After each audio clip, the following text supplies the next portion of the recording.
ఎవరైనా సరే ఆరోగ్యంగా ఉండాలంటే శుభ్రత పాటించాలి. మరి శుభ్రత కావాలంటే ఎలిం ప్రొడక్ట్స్ వాడాలి.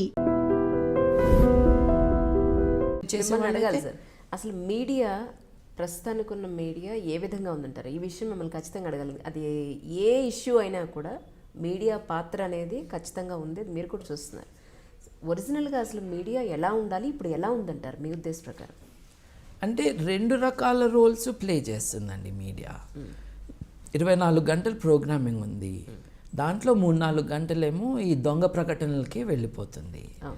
అది ఈ ప్రేయర్ ఆయిల్స్ అమ్మే పాస్టర్ల దగ్గర నుంచి ఈ తాళ్ళు దారాలు ఇట్లాంటివన్నీ అమ్మే యంత్రాలు అమ్ముకునే వాళ్ళు, లేకపోతే లేని రాసులతో వ్యాపారాలు చేసుకునే వాళ్ళకి అమ్ముడుపోయారు. ప్రతి అరగంటకి ఇన్ని డబ్బులని ఇస్తారు కదండి. నేను ఒకసారి అడిగితే 30,000 అన్నారు. నా కోసం కాదు, అసలు ఏంటి అని కనుక్కోవడానికి. స్లాట్ బుక్ చేసుకోవాలి. దానికి ఎంత అంటే ఫుల్ ఇయర్ బుక్ చేస్తే కన్సెషన్ ఉంటుందని మంచి ప్యాకేజెస్ ఉన్నాయి. This is a bad thing. Caravan magazine ఉందండి. నేను చిన్నప్పుడు క్యారవాన్ మ్యాగజైన్ బాగా చదివేవాడిని. వాళ్ళు ఇట్ ఈజ్ అవర్ పాలసీ, మేము లిక్కర్ కానీ సిగరెట్స్ అడ్వర్టైజ్మెంట్స్ కానీ యాక్సెప్ట్ చేయం. అంటే నా వ్యాపారం నాది, చూస్తున్నారు కాబట్టి తీస్తున్నానని చెప్పే దొంగ డైరెక్టర్లు ఉన్నారు చూడండి, సినిమా డైరెక్టర్లు, అట్లాంటి వాళ్ళు అనమాట. ప్రజలు చూస్తుంటే వాళ్ళ అవసరం, నువ్వేంటి సబ్బు అమ్ముతున్నావా, నువ్వు ఉన్న ప్రొఫెషన్ ఏంటి, దాని వాల్యూ ఏంటి, ఈ ఫోర్త్ ఎస్టేటు ఇది అంతా ఏంటి దాని అర్థం, ఫ్రెంచ్ విప్లవానికి దానికి దోహదం చేసింది కాబట్టి ఫోర్త్ ఎస్టేట్ అన్నావబ్బా, నువ్వేం విప్లవం తెస్తున్నావు ఇక్కడ, నువ్వు చేసే చెత్తకు విప్లవం కూడానా మళ్ళీ. ఇట్లాంటి మీడియా వాళ్ళందరూ కూడా దే ప్రమోటెడ్ దిస్ చైల్డ్ కదండి, ఫర్ ద రాంగ్ సైడ్ కదండి. సో వాళ్ళని ఛాలెంజ్ చేయాలి, కానీ మనం చెప్పేది అక్కడే చెప్పాలి. మనం చెప్పింది రికార్డెడ్ దీంట్లో చెప్తే మనం చెప్పింది తీసేస్తారు. సో జర్నలిస్ట్ మనల్ని అడిగినప్పుడు నువ్వే కదా చేసింది అని నేను జర్నలిస్ట్ని లైవ్లోనే అడిగేవాడిని. కానీ స్టోరీ వాజ్ సో కంపెలింగ్. నేను టీవీలో కూర్చోటానికి ఏం పుట్టలేదు, అది నాకు అంత అవసరం కూడా లేదు. టీవీలో లేకముందు కూడా నాకు I had a life, I will still have it later. But this matter is vital for hour activity as humans. So నేను అనేది ఏంటంటే, ఈ 9 కోట్లలో సగం మంది దగ్గర టీవీ ఉంటే దాంట్లో 10% మందే ఈ ప్రోగ్రాం చూసుంటే, ఈ 1 కోటి మంది కూడా 6 ఏళ్ల పాపని ఇట్లా ఆడుకుంటూ ఉంటే వీళ్ళు చూస్తూ ఉన్నారు. చోద్యం బెడ్రూమ్లో టీవీలు పెట్టుకుని, ఫ్రంట్ రూమ్లో టీవీ పెట్టుకుని, ఎవరి ఫ్యామిలీ ఎవరి పర్సనల్ లైఫ్ వాళ్ళకి ఇంపార్టెంట్ అయిపోయింది సార్. It's terrible. ఈ వయసు వచ్చిన పనికిరాని వాళ్ళందరూ ఒక పాపని ఇట్లా ఎక్స్ప్లాయిట్ చేస్తూ ఉంటే దీన్నంతా చోద్యం చూస్తూ ఉన్నారా, అందుకని వెళ్ళాను నేను. ఎవరూ చేయట్లేదని, ఎవడన్నా చేస్తే నేను క్రికెట్ మ్యాచ్ చూసుకుంటాను. So it was done not because I want to, but because I was compelled to do it. So నేను వెళ్ళంగానే ఇందాక మీకు చెప్పినట్టుగా నా ఫ్రెండ్స్, నువ్వు హిందువులకు వ్యతిరేకం అంటే, అయ్యా ఆయన హిందూ కాదయ్యా ఆయన బుద్ధిస్ట్ అని చెప్పాల్సి వచ్చింది. అంటే వాళ్ళ మతం గురించి వాళ్ళకి చెప్పాల్సిన పరిస్థితి, నేను ఎడ్యుకేట్ చేయాల్సి వచ్చింది. పునర్జన్మల మీద క్వశ్చన్స్ వచ్చినాయి, పునర్జన్మల మీద డిస్కషన్స్ పెట్టారు. ఎవరో ఒక రెవరెండ్ పాల్ గారిని పిలిచారు. నేను రెవరెండ్ పాల్ గారు TV9లో కూర్చున్నాను. అయితే యాంకర్ గారు పరిచయం చేయాలి కదా, ఫస్ట్ పాల్ గారితో మొదలుపెట్టారు. రెవరెండ్ పాల్ సత్యప్రచారకులు అన్నారు. ఆగండి, ఆయన సత్యప్రచారకులైతే నేను ఎవరండి అన్నా. అంటే లేదు ఆయన చెప్పారు, ఆయన చెప్పుకొని అండి నేను సత్యప్రచారకుడని. మీరు ఎట్లా ఇంట్రడ్యూస్ చేస్తారు? అట్లా మీరు ఇట్లా ఇంట్రడ్యూస్ చేస్తే మీరు ఒక స్టాంప్ వేసినట్టు. క్రిస్టియన్ ప్రచారకుడు అనండి. ఇప్పుడు మీరు భిన్న భావాలు గల వారిని కూర్చోబెట్టారు, ఈ నిజం చెప్తాడంటే నేనేం చెప్తున్నా అబద్ధమా? అంటే the portrayal of people in the public life అట్లా మొదలయ్యి అందరూ నన్ను అపోజ్ చేస్తే I patiently explain, I gave reasons ఏమిటి అని. అంటే మనిషి మళ్ళీ పుట్టే అవకాశం లేదు. అట్లాగే దలైలామా గారు చైనా నుంచి పారిపోయి ట్యాక్సులు కట్టనని పారిపోయి వస్తే, ఆయన పారిపోయినందుకు ఈ యానివర్సరీ అయింది, 50 ఏళ్ళు అయింది. చైనాకి 50 ఏళ్ళు వచ్చినాయి, ఈయన పారిపోయి ఇన్నేళ్ళు అయింది, ఈయనకి 75 ఏళ్ళు వస్తున్నాయి.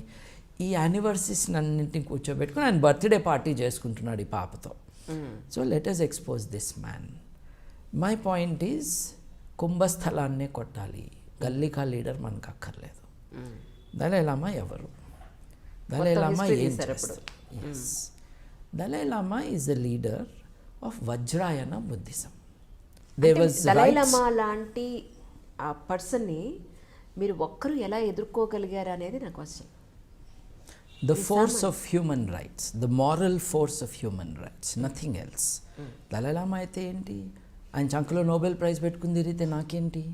ఇక్కడ జరుగుతున్నది abuse of rights of people. That is all that matters. ఈ బుద్ధిజం ఏదైతే ఉందో దాంట్లో 3 శాఖలు ఉన్నాయండి. చాలామందికి అది తెలీదు.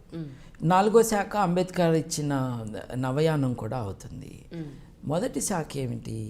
You are talking about Hinayana. Hinayana తర్వాత దాని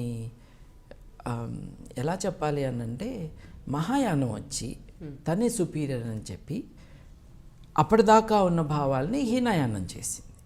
ఇది మహా, ఇది హీనాయానం. ఇవి కాకుండా మౌంటైన్ బుద్ధిజం ఏదైతే ఉందో, ఈ కొండల్లో ఏదైతే ఉందో, దట్ ఈజ్ వజ్రాయన బుద్ధిజం. వీటన్నిటికంటే సుపీరియర్ అంబేద్కర్ గారి నవయానం. But that is a recent innovation. వజ్రాయనం అన్నది కొండల్లో ఉన్న బుద్ధిజం. అది అక్కడ లోకల్ తంత్ర, మిస్టిక్ ఐడియాస్, రిచువల్స్ వాటితో అంతా పెనవేసుకుని ఉన్న ఒక philosophy of living and prayer and ritual and so on. ఈ బుద్ధిజంలో, వజ్రాయన బుద్ధిజంలో హ్యూమన్ రైట్స్ ఎక్స్ప్లాయిటేషన్ చాలా ఘోరంగా ఉంటుంది, మామూలుగా కాదు.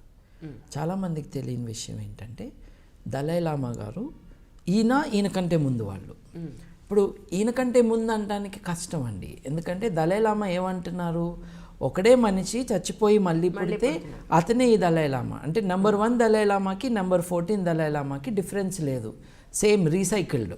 ఆయన చచ్చిపోవడం మళ్ళీ పుట్టడం, చచ్చిపోవడం మళ్ళీ పుట్టడం, సేమ్ మ్యాన్ కదండి. మన శాస్త్రంలో ఇప్పుడు వాస్తు దాని గురించి నెక్స్ట్ వద్దాం. ఫస్ట్ అయితే వచ్చే సంవత్సరం ఏ రోజు గ్రహణం వస్తుంది, సూర్యగ్రహణం వస్తుంది, ఏ రోజు చంద్రగ్రహణం వస్తుంది, ఈ సంవత్సరమే రాస్తున్నారు కదా. సో మరి అదెలా రాయగలుగుతున్నారు? నిజంగా గనక గ్రహాలు లేదు మన ఈ ఏమంటారు సంవత్సరం మొత్తం రాసే ఈ పుస్తకాలు కానివ్వండి, జ్యోతిష్యం కానివ్వండి, అసలు ఇది లేదు అని అనుకుంటే మరి ఈ రోజు సూర్యగ్రహణం వస్తుంది, ఈ రోజు చంద్రగ్రహణం వస్తుంది, ఎలా చెప్పగలుగుతున్నారు? వద్దామండి, మీరు మధ్యలో ఒక హైపర్ లింక్ నొక్కి ఇటు వచ్చేసారు. దలైలామా గారి దగ్గరే ఉన్నాం. ఇప్పుడు ఈ మౌంటైన్ బుద్ధిజంలో హ్యూమన్ రైట్స్ అబ్యూజ్ అన్నది ఆడపిల్లలకి ఎక్కువ జరుగుతుంది. ఇప్పుడు నేపాల్లో కుమారి కల్ట్ అంటారు కదా. కుమారి కల్ట్ అంటే ఏంటంటే ఓ చిన్న బిడ్డను తీసుకుని 3 ఏళ్ళు 5 ఏళ్ళు పాపను తీసుకుని ఈ పాపలో లక్షణాలన్నీ కూడా డివైన్ క్వాలిటీస్ కాబట్టి ఈ పాపను గుళ్ళో కూర్చోబెట్టాలని తీసుకెళ్ళి గుళ్ళో కూర్చోబెడతారు. మెన్స్ట్రుయేషన్ స్టార్ట్ అయిన రోజు ఆ పాపని తీసి బయటపడేస్తారు. అంటే ఇదంతా కన్యలకే, అది కూడా ప్రీ ప్యూబర్టీ చిల్డ్రన్కే. వాళ్ళని ఈ 10 ఏళ్ల పాటు మరి ఇది అన్యాయం అయినప్పుడు శాంభవిది కాదా? That was my reaction. ఇప్పుడు 10 ఏళ్ల పాటు ఈ పాపని ప్రపంచంతో సంబంధం లేకుండా పొద్దున్న లేచి ఆ కాటుకలు పెట్టి ఆ రంగులు పూసి ఒక విగ్రహంలాగా డెకరేట్ చేసి ఈ పాప పని ఏంటంటే అక్కడ కూర్చొని ఉండటం, ఆడుకోవటం లేదు, చదువుకోవటం లేదు, వేరే వాళ్ళతో మాట్లాడేది లేదు, వాళ్ళు పెట్టింది తినటం, బలవటం, అక్కడ ఉండటం. అప్పటి వరకు ఉన్న దైవత్వం ప్యూబర్టీ తర్వాత దైవత్వం ఉండదంటారా? ఎందుకంటే మూఢనమ్మకాల్లో ఈ అన్ని ఫ్యాక్టర్స్ అన్నమాట. Primary victims of any kind of superstition almost by default are women, whatever age, చిన్న బిడ్డ నుంచి పెద్ద వరకు. శాంభవి కేసులో కూడా వజ్రాయన బుద్ధిజం యొక్క victim Shambhavi. So this is my analysis. What is my strategy? 2 ఉన్నాయి. ఒకటేమో పాప హక్కులు కాపాడాలి. బట్ ఇవి నిజంగా పాప హక్కులు అని చెప్పడానికి ఏమి జరుగుతుందో అర్థమయ్యేటట్టు చేయాలి. So I had a dual machine of mass education and persuasion and legal action. Legal action is against the guardians of Shambhavi, the media. But equally important is mass education. మళ్ళీ ఇట్లాంటి స్టోరీ రాకూడదు. సడన్గా ఏమవుతుందంటే దీన్ని అపోజ్ చేయకపోతే మళ్ళీ పుట్టాను ఇంకోటి వస్తాడు. ఎగ్జాక్ట్లీ. ఇప్పుడు శాంభవి నేను నాగార్జునతో, ఆచార్య నాగార్జునుడితో మాట్లాడాను అనగానే నేను అప్పుడు ఐ న్యూస్లో it was wonderful discussion going on. దాంట్లో ఒక ఆయన ఫోన్ చేశాడు వైజాగ్ నుంచి, నేను బుద్ధుడితో మాట్లాడాను అన్నాడు. అంటే ఇట్లా ఈ దమాక్లెస్ పీపుల్ అందరూ బయటకు వస్తారనమాట ఇట్లాంటి పిచ్చి భావనలు వచ్చినప్పుడు. అవునా, బుద్ధుడితో మాట్లాడావా, నువ్వు ఏ భాషలో మాట్లాడావు బుద్ధుడితో అన్న, ఈయన తెలీదుగా. కరెక్ట్. బుద్ధుడి భాష ఏంటి ఈయన తెలీదుగా. అంటే మెంటల్ వాడికి ఇవన్నీ తెలవాలని లేదు. ఒక ఉన్మాదం లాగా, ఒక హిస్టీరియా లాగా స్ప్రెడ్ అయిపోతుంది అనమాట. టక టక టక జనాలు వచ్చేసారు. నేను కూడా ఇంతకుముందు వేరే జన్మలో ఉన్నాను, వీళ్ళతో మాట్లాడాను. ఎగ్జాక్ట్లీ, అవన్నీ ఆపాలి. సో మాస్ ఎడ్యుకేషన్ ఇది కాదబ్బా, నిజంగా నీకు ఇట్లా అనిపిస్తే ఇదిగో సైకియాట్రిస్టులు వీళ్ళు ఉన్నారు, ఈ మందులతో తగ్గుతుంది, వాళ్ళు మామూలు మనుషులు అయిపోతారు. అంటే మెంటలీ ఆల్ రైట్ కాని వాళ్ళ పట్ల మనం కోపం చూపించకూడదు. We have to help them. ఇప్పుడు ఒక రూమ్లో కూర్చుని కనపడిన వాళ్ళతో మాట్లాడుతూ చాలామంది ఉంటారండి. వాళ్ళకి హెల్ప్ చేయాలా మనం? We have to do it. నేను చచ్చిపోయి మళ్ళీ పుట్టానని ఒక ఆయన అంటాడు, హెల్ప్ చేయాలి కదండి, వాళ్ళని తిట్టి కాదు కదా అది. సో ఆ బిలీఫ్ని అడ్రెస్ చేయాలి. ఒక్క నెల రోజుల మందుల తర్వాత బాగా అయిపోతున్నారే వీళ్ళు, అంటే జబ్బున్నట్టే కదా. So we have to do this. వీళ్ళని మీడియాలో స్టూడియోలో కూర్చోబెడితే ఎట్లా? మీరు నన్ను అడిగారు మీడియా రోల్ ఏమిటి అని. ఒక ఛానల్లో ఒక మనిషిని తీసుకొచ్చి ఏమన్నారు, ఈయన గత 2 ఏళ్ళలో 3 ఏళ్ళలో సంథింగ్ లైక్ దట్ అసలు తిండి తినట్లేదు, నీళ్లు తాగట్లేదు. నిజం అది. అందుకే ఆయన కూర్చోబెట్టి ఈయన without any food he surviving అన్నారు. ఎట్లా అండి, ఆయన is employee of the government. ఎట్లా అండి మీరు ఎట్లా అంటే, నేను సూర్యుడి కాంతి నుంచి నేను శక్తిని పొందుతాను, గాల్లో నుండి నేను మాయిశ్చర్ పొందుతాను అన్నాడు. నన్ను అడిగారు ఏంటండి ఇది అని. అంటే చూడటానికైతే మనిషిలాగే ఉన్నాడు కానీ ఇది మొక్క కదా అయితే ఈయన అన్నాను. అంతే కదా, మొక్కే కదా. ఇప్పుడు సూర్యకాంతి నుంచి అట్లాగే మాయిశ్చర్ నుంచి నేను ఎనర్జీ క్రియేట్ చేసుకుంటా అంటే అది మనుషులు కాదు కదండి, మొక్కలే. అంటే ఈ మనిషి మొక్క ఏం చేస్తున్నాడు, గవర్నమెంట్ ఉద్యోగం ఎలా పెడుతున్నాడు. I'm sure he's incapable of doing his job because is mentally ill and he's lying. గదిలో తాళం వేస్తే ఉంటుంది, 6 వారాల్లో చచ్చిపోతాడు మనిషి. కావాల్సినంత సన్లైట్ ఇద్దాం అయినా బతకడు. ఛానల్ ఏం చేయాలండి?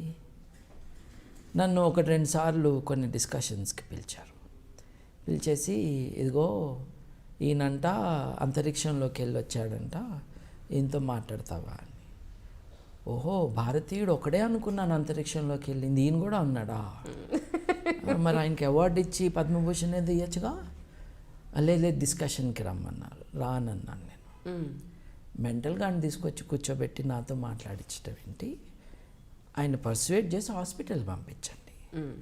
టీవీ ఛానల్ ఏంటి, వాట్ ఈస్ ఇట్ ఫర్? నీ స్టాండర్డ్స్ ఏంటి? నీ స్టూడియో దేనికి ఉపయోగపడుతుంది?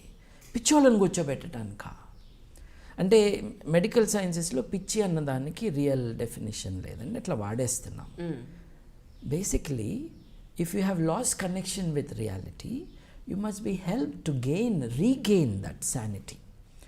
తన కుటుంబ సభ్యులతో మిగతా సమాజంతో ఒక సెన్సిబుల్ రిలేషన్ ఏర్పరచుకుంటే this man can grow as a human. కాదంటే ఇట్లాంటి అపోహలతో నేను అంతరిక్షంలోకి వెళ్ళొచ్చానంటే మీరు నమ్ముతారండి? నమ్మరు కదా. నన్ను స్టూడియోలో కూర్చోబెడితే ఎట్లా అండి? ఇప్పుడు he's not well, show some sympathy, don't use him as a circus animal.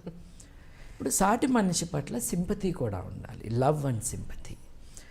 That man is in distress, he doesn't know it because he is so ill, so you have to help the person. So ఇట్లాంటివి జరుగుతూ ఉంటాయి. Same thing with the Dalai Lama matter. So on the one hand educate the people. చచ్చిపోయిన వాళ్ళు మళ్ళీ పుట్టరు అంటమే మన ఇచ్చే education. అందరికి అర్థమయ్యేటట్టు చెప్పాలి కదా. ఆదివారం చికెన్ తిన్నావా? తిన్నాను. అది మళ్ళీ పుడితే ఏం చేస్తా? మేకను తిన్నావా? ఇప్పుడు నువ్వు జీవితంలో తిన్న ఈ 200 మేకలు 200 కోళ్ళు కలిసి ఓ సైన్యమై నిన్నొచ్చి పొడిస్తే పుడుతున్నాయిగా మళ్ళీ తిరిగి. నువ్వే చెప్తున్నావుగా పుట్టినాక మళ్ళీ మెమరీ ఉంటుందని. అరే ఈడరా నన్ను తిన్నది అని వచ్చేసి పొడిచేస్తే బతుకుతావు నువ్వు అంటే నవ్వు వస్తుంది, కానీ ఆలోచిస్తారు కదా, అవును కదా. సో పునర్జన్మ అన్నది లేదు, కొంచెం